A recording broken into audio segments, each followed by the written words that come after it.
So welcome back everybody. I thought I'd just give you a little bit of an update on what's been happening with my bird shed. So it's now August 2022, so a year on since I built it. It's still looking pretty much okay. Yeah, nothing really, no disasters with it really, apart from a couple of little things which I'll point out now inside. So we've had one or two changes inside. Come back over here and show you.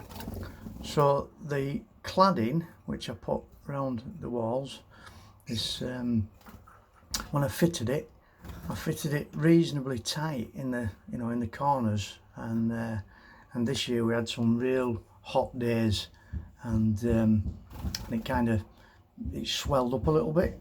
A couple of little bits popped, so yeah, in hindsight I should have left bigger gaps around it for movement really, but not too bad. The main one was a piece of the roof popped, so I had to, where that joint is there, I had to pull it back down and re-spray glue it and stick it back up again.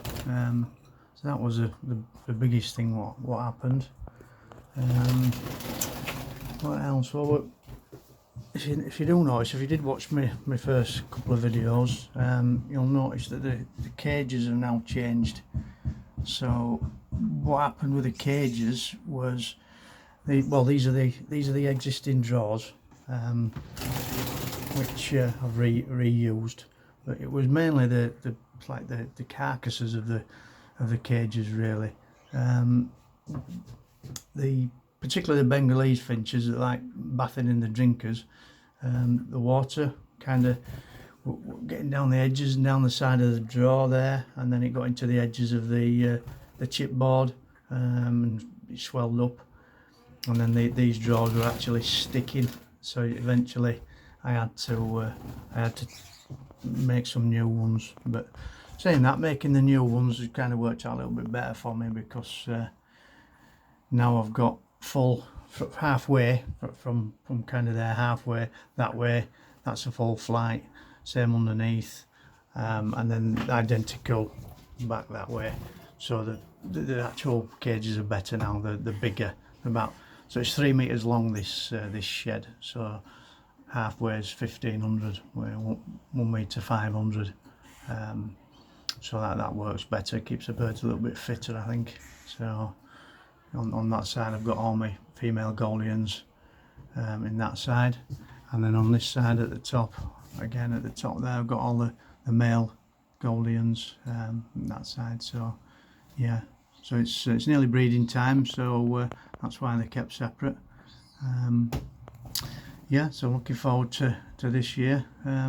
Yeah, not as good last year. I didn't get as many chicks as I'd kind of hoped for, but I think that was down to the food. I wasn't, giving them the right food and everything. So this year I've read up a little bit more on it, and hopefully we'll get it a little bit nearer this year to get some more chicks.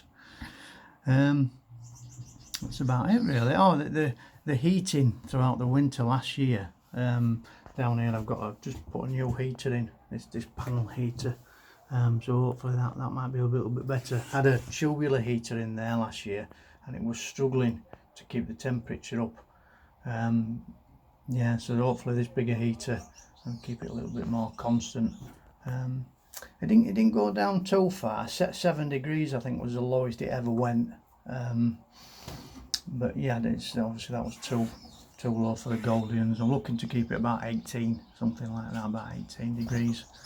I did put bubble wrap on the windows, because I think most of the heat was going out through the glass. So this year I've got some Kingspan which I've cut to size, so I'm going to try that this year. Put the Kingspan in front of the glass, bigger heater, and see what happens with that. So, but yeah, it's been okay. I've enjoyed it.